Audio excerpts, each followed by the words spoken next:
पाँची बेटा दिहलू हो छठी मैया पाँची हो पातोही।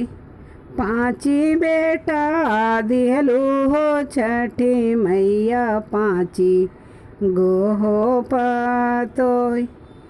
अरे कौन कारणवा हो छठी मैया नाती नाही हो होय।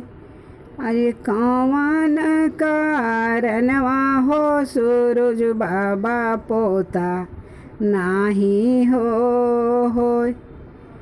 अरे खेता में के गौवा हो तिरई लिहा लो हो चोराई। अरे भूखला भाईनवा हो तिरई दिहलो लो लो आई। अरे बैठला कगवा हो तिरई दिहलो हो लो काई। अरे यही कारणवा हो तिरई नाती नाही हो होय। यही कारणवा हो तिरई पोता नाही हो होय। अरे खेता में के गहुआए छठी माई धई हम देव।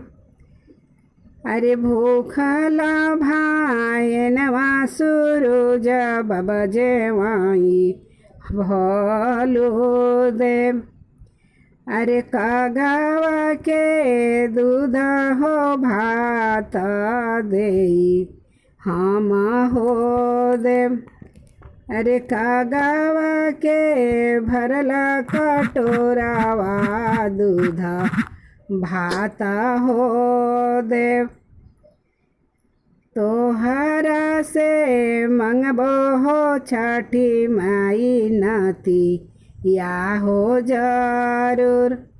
अरे रउरा से मंगबो सूरज बाबा पोता वाह हो जरूर।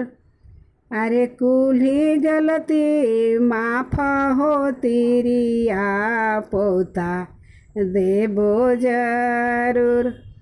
अरे कुल्ही गलती माफ हो सेवा का नाती देबो जरूर। अरे कुल्ही गलती माफ हो तिरई नाती देबो जरूर। अरे पाँची बेटा दिहला सूरज बाबा पाँची गो हो पातो।